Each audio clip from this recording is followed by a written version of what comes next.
Hi, Jessie Nebulas here. Welcome to my channel and welcome to Polychromos 101.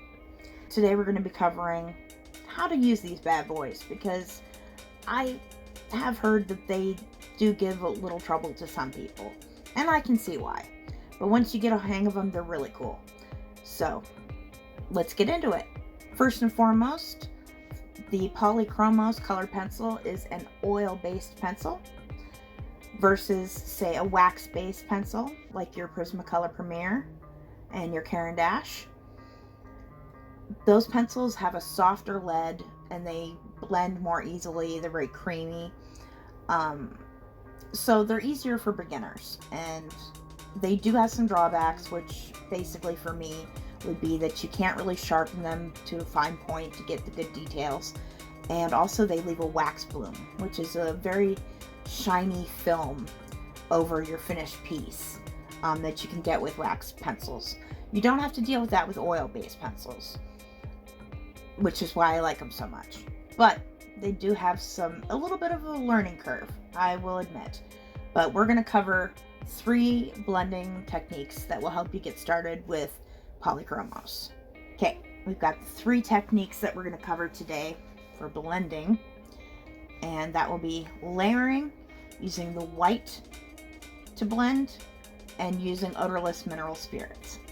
And when you layer, generally you start with your lighter color.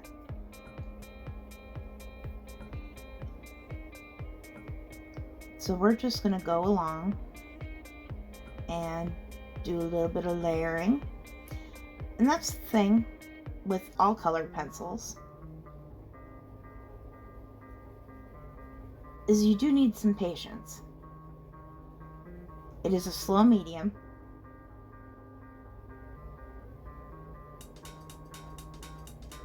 But you just have to learn to trust the process.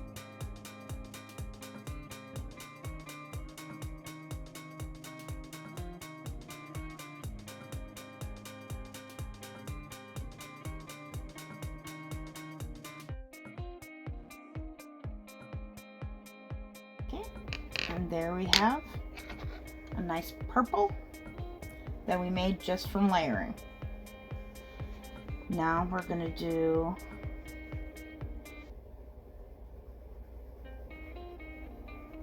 using the white.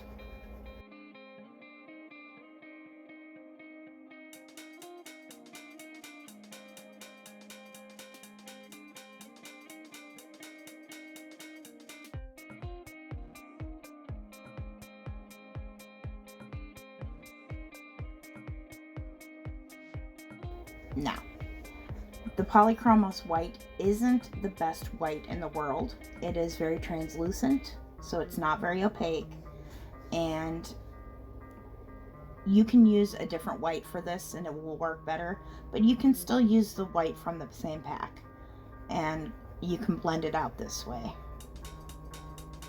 But you could use a wax one as well, like a Prismacolor or something, and it would work a little bit better. But I just wanted to demonstrate what you can do with just the Polychromos. So you can see it blends out still. It lightens the color slightly, of course, because you're using white.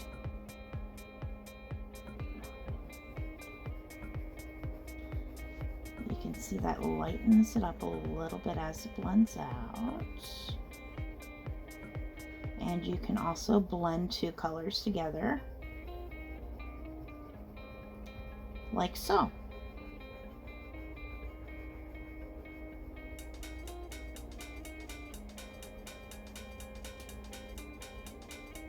And for the next one, we're going to use odorless mineral spirits, and the way you use that is it is a fluid, a liquid, that you just brush onto the pigment. But before you do that, you have to build up a decent amount of pigment on the paper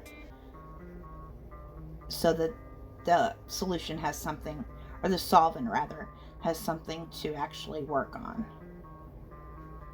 If you don't have enough pigment on the paper when you try to use odorless mineral spirits, it's just gonna soak the paper and leave an ugly, oily stain around your drawing.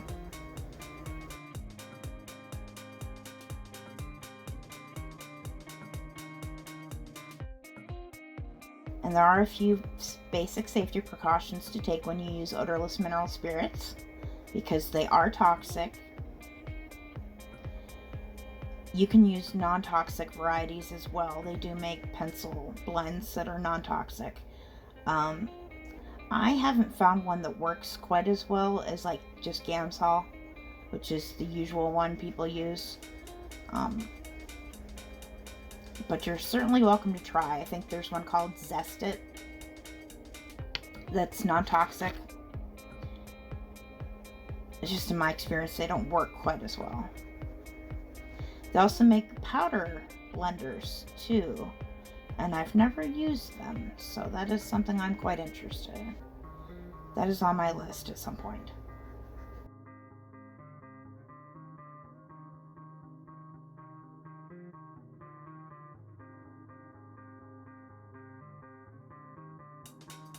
Let's get out the OMS.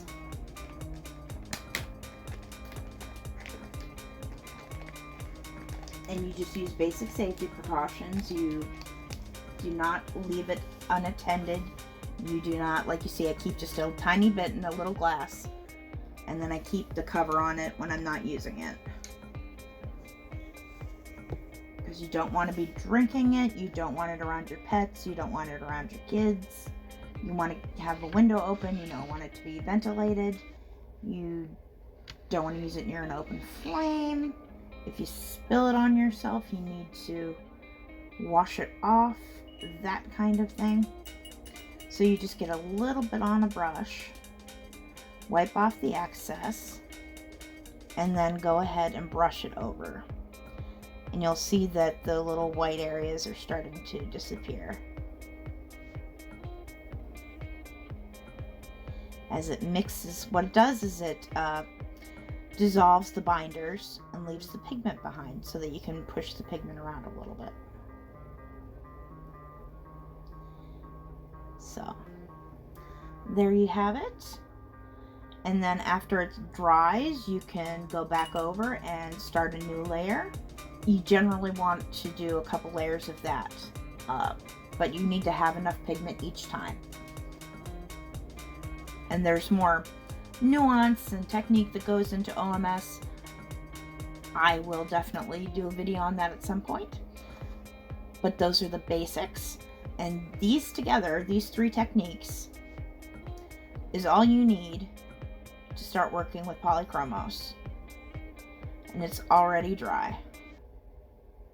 So you could just go back over it and start the next layer and blend it out again. And just you do that until you get a result that you like. So I generally use a combination of all three in most pieces that I do. Okay, next we'll be doing a little demo to show you what you can do with Polychromos. I'll see you there. Hi, welcome to the voiceover. I mostly want to talk about, well, first we're drawing a little blue whale. Well, he's not little.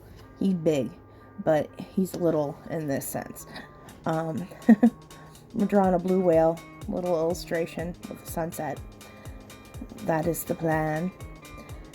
The thing I wanted to talk about is actually the light fastness of Polychromos, because I don't think I actually mentioned it anywhere else in the video, even when I talk about the attributes of Polychromos towards the end of the video, so I just want to mention it now. The light fastness of Polychromos is very good, and light fastness is simply the pigment's ability to resist fading in sunlight over time, which is something, if you're just, sketching in your sketchbook or doing personal art that you're not too concerned about the light fastness with, not a big deal. But if you ever want to sell your pieces, it's definitely a big deal, because you don't want to sell somebody a piece, that they spend their hard-earned money on and it fades within a couple years. You just don't want that.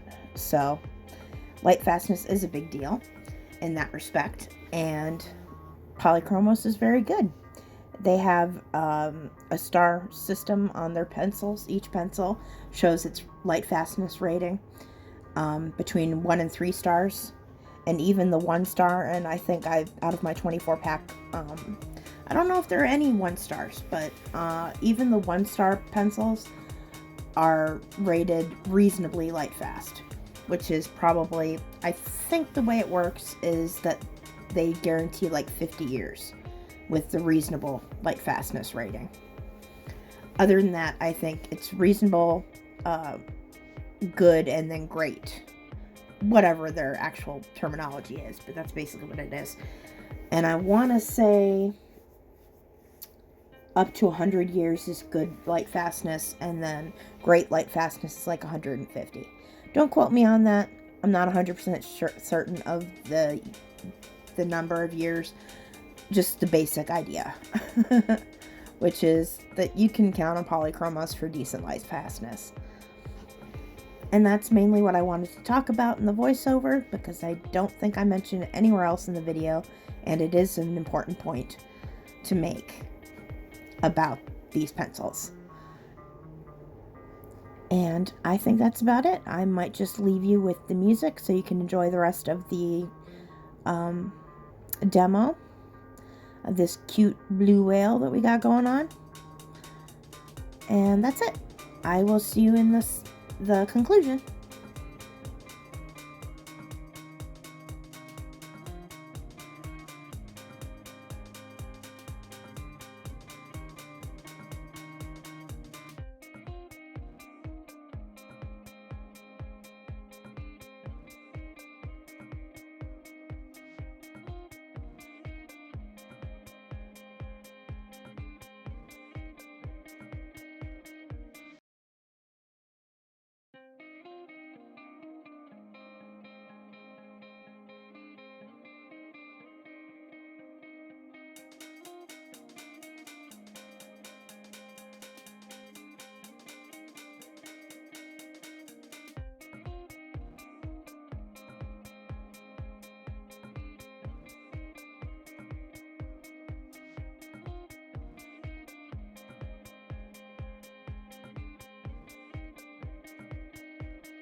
So in conclusion, why bother with oil colored pencils?